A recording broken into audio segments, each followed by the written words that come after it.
Happy day, what a happy day. You know that song?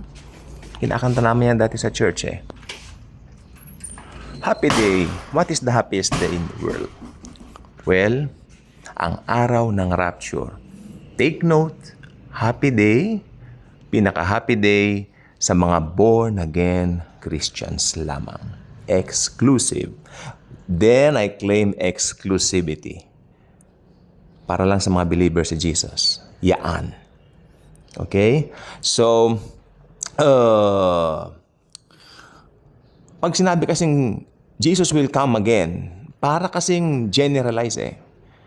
Dapat ipaliwanag mo, ano yung come again na sinasabi mo? Okay? So, may dalawang phase tayo dito. P-H-A-S-E. Event, ka na lang natin. First event, the rapture. Second coming na ba yun? Nope. It's not second coming. Huwag niyong isipin na yung rapture ay second coming kasi hindi po talaga.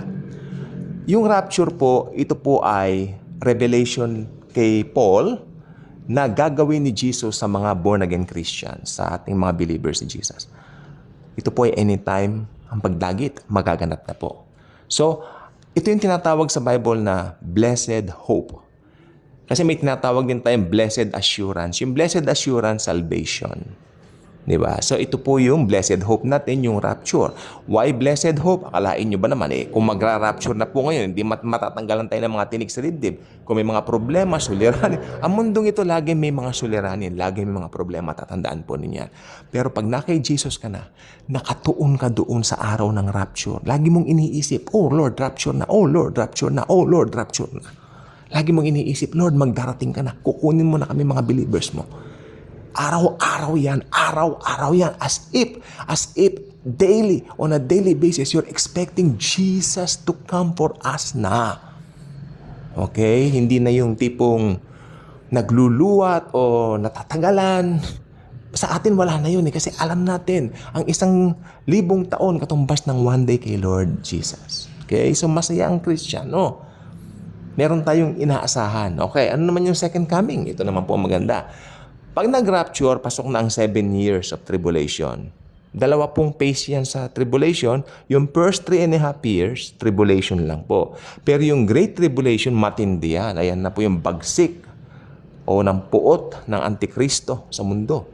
Pero mas mabagsik ang puot ng Diyos kasi papasok na po dyan sa great tribulation. Halo-halo na po yan dyan. Alam na po natin yan, hindi naman natin i-detalye yan. Pero right after that, pagka dumating na yung tawag ng kapuspusan ng kalahat-lahatan para sa mundong ito, ibig sabihin, pag dumating na yung sa punto ng masyado ng masama, ang Antikristo talagang, ayan, darating na si Jesus after 7 years. Okay? After 7 years na yon, darating na siya sa the end of 7 years of tribulation.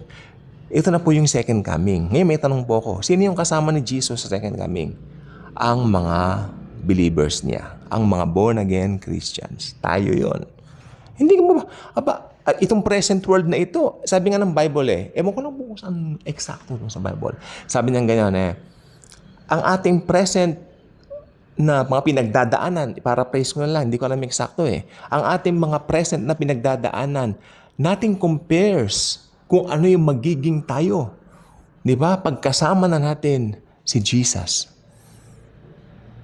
Kaya kung may mga bagay dito sa mundo, parang umaasenso yung mga unbelievers. Alam niyo yun ang tanong sa akin, bakit parang umaasenso yung mga unbelievers? Tayong mga born-again Christians seemingly left behind. Well, nakahula po kasi yan sa Bible. Ang sabi po ng Bible, mas wise ang mga unbelievers kesa sa mga believers. Si Jesus po ang nagsabi yan, sapagkat ang mga anak ng mundong ito, yan ang sabi sa ibang salin sa Tagalog, ang anak ng mga taga-mundong ito ay mas matatalino kaysa sa mga anak ng kaliwanagan. Tayo po yung anak ng kaliwanagan pero yung mga anak ng kadiliman, parang mas matatalino, mas mas mga wise. Kasi taga-mundo sila, kaya dito sa mundong ito lang ang kanilang tahanan. Kaya dito, parang nagpo-prosper sila, magagaling sila dito sa mundong ito.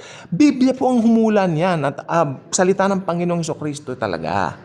Okay? So, ayun lang po. May blessed hope tayo. Huwag tayong maiinggit sa mga unbelievers kung nagpo-prosper sila. O may business yung isang unbeliever. Mayaman na nga, may business pa. Pero unbeliever naman. Huwag kang mainggit. Sharean mo ng good news para yung kayamanan niya, pag na-sharean mo na born again yan, i-share din niya sa ibang mga nangangailangan.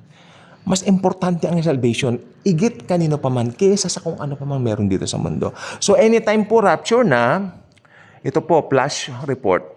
Iba nagbabalita, may bagyo. Ako, anytime now, rapture na. Bye-bye.